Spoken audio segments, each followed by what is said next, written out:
چاہے جتنا بھی مل جائے، ملنے تک ایک لذت ہوتی ہے، ملتے ہی خالی پن شروع ہو جاتا ہے۔ اسی لیے جب دنیاوی لذتیں مقصد بن جاتی ہے تو انسان کو تھکا دیتی ہے۔ کبھی کبھی اللہ اس چیز کو بھی ناکام ہونے دیتا ہے جس کے بارے میں انسان کہتا ہے میں اس سے خوش ہو جاؤں گا، تاکہ وہ چیز اسے بچا نہ لے۔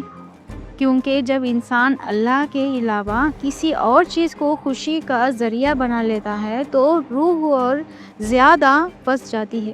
دنیاوی خوشی ملنے تک خوش کرتی ہے، ملنے کے بعد روح پھر بھوکی ہو جاتی ہے۔ اسی لیے حرام چیزیں پھر پہلے پرکشی لیتی ہیں، مگر جب حاصل ہو جاتی ہے تو کھوکھلی ہو جاتی ہے، کیونکہ روح غلط دروازے پر چلی جاتی ہے، اور جو درد برداشت کیے جاتے ہیں ان کا اثر لذتوں کے بالکل الٹ ہوتا ہے۔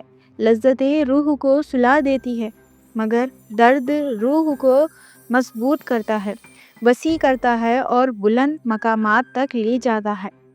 ہاں، کبھی ظلم انسان کو ہجرت پر مجبور کر دیتی ہے، اور اسی ہجرت سے بہت سی خیر پیدا ہوتی ہے۔ اگر ابراہیم علیہ السلام آرام سے عرفہ میں رہتے، اگر انہیں آگ میں نہ ڈالا جاتا، اگر ان پر ظلم نہ ہوتا، شاید وہ ابراہیم علیہ السلام نہ بنتے جو آج ہم انہیں جانتے ہیں۔ کیونکہ ایمان آرام دہ مٹی میں نہیں اگتا، ایمان کو ہمیشہ دباؤ چاہیے ہوتا ہے۔ یہاں بیج اور مٹی کا رشتہ بہت اہم ہو جاتا ہے۔ بیج چاہے اپنی جگہ کتنا ہی قیمتی کیوں نہ ہو، جب تک مٹی میں نہ جائے پھل نہیں دیتا، اور صرف مٹی میں جانا بھی کافی نہیں، اسے اندھیرے میں دفن ہونا ہوتا ہے، اس پر بوجھ رکھا جاتا ہے، اسے پھٹنا ہوتا ہے، اسے درد سہنا ہوتا ہے، تب جا کر وہ درخت بنتا ہے۔ ایمان بھی بالکل ایسا ہی ہے، صرف ایمان ہونا کافی نہیں، ایمان تب پھل دیتا ہے جب اخلاص سے ملتا ہے۔ اخلاص کا مطلب بھی صاف پاک، بغیر حساب کتاب کے، کسی اور چیز کے ساتھ ملاوٹ کے بغیر۔ جتنا ایمان زیادہ اتنا ہی اخلاص زیادہ، جتنا اخلاص زیادہ اتنی ہی سچائی زیادہ۔ اخلاص کو بڑھانے کے لیے جسم کو سام کا ڈسنا، بچھو کا کاٹنا ضروری ہوتا ہے۔ اس کے بغیر افسوس کے ساتھ کہنا پڑتا ہے، انسانی روح پکی نہیں ہوتی۔ اگر روح ایمان کے ذریعے بلند نہ ہو تو درد انسان کے لیے دو آفتیں لے آتی ہے۔ پہلی، لالچ۔ روح کو سن کرنے کے لیے انسان کسی نشے کی طرح چیزوں کے پیچھے بھاگنے لگتا ہے، ہر جگہ اور ہر چیز میں اسے زیادہ چاہیے ہوتا ہے۔ یہ مسلسل بھٹکاؤ پیدا کرتا ہے، اور اس کا انجام ہمیشہ ناراضی اور زیادہ درد ہوتا ہے۔ دوسرا، ڈر۔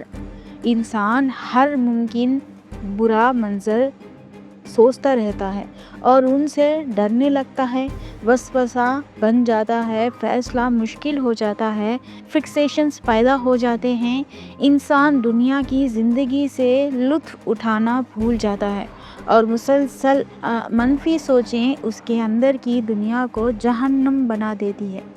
یہ بات بالکل واضح کہہ دیتی ہے، اگر انسان لالچی ہے تو اس میں اخلاص نہیں ہو سکتا، اگر انسان ڈرا ہوا ہے تو اس میں اخلاص نہیں ہو سکتا، کیونکہ اخلاص کا مطلب ہے اللہ کے علاوہ کچھ بھی مرکز میں نہ ہو۔ لالچ میں مرکز دنیا ہوتی ہے، ڈر میں بھی مرکز دنیا ہوتی ہے۔ اخلاص دنیا کو مرکز نہیں بناتا۔ دنیا کی محبت ہر برائی کی جڑ ہے، کیونکہ دنیا کی محبت طمع کو پالتی ہے، اور جہاں طمع ہوتی ہے وہاں اخلاص نہیں ہوتا۔ لالچ ضرورت سے پیدا نہیں ہوتا۔ یہ بہت اہم بات ہے، جس کے پاس حقیقی ضرورت ہوتی ہے وہ لالچی نہیں ہوتا۔ لالچی وہ ہوتا ہے جس کی روح مطمئن نہیں ہوتی۔ روح دنیا میں جنت ڈھونڈنے لگتی ہے، اور جب نہیں ملتی تو اور زیادہ چاہتی ہے۔ اسی لیے انسان سب کچھ ہونے کے باوجود بھی ناخوش محسوس کرتا ہے۔ مسئلہ پیسہ نہیں ہوتا، مسئلہ مقابلہ کمپیریزن ہوتا ہے۔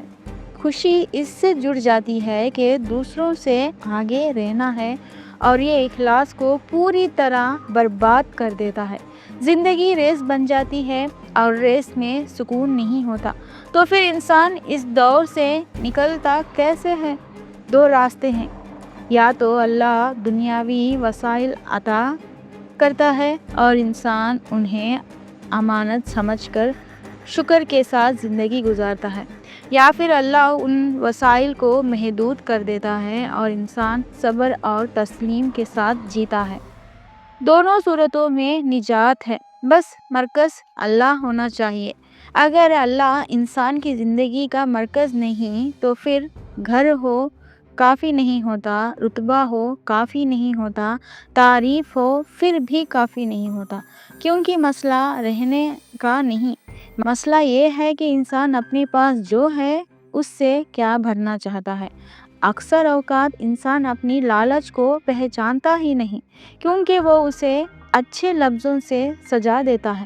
وہ کہتا ہے میں محنتی ہوں، میں ایمبیشیس ہوں، میں پرعزم ہوں، لیکن اندر سے ایک آواز آتی ہے، دوسرے مجھ سے آگے نہ نکل جائے۔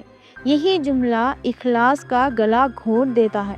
قارون کو یاد رکھیے، قارون صرف امیر نہیں تھا، قارون وہ شخص تھا جو اپنی دولت کا سبب خود کو سمجھتا تھا۔ اس نے کہا تھا یہ سب مجھے میرے علم کی وجہ سے ملا۔ یہ مت سمجھیے یہ جملہ صرف ماضی میں رہ گیا، آج یہ اور بھی زیادہ زور سے کہا جاتا ہے۔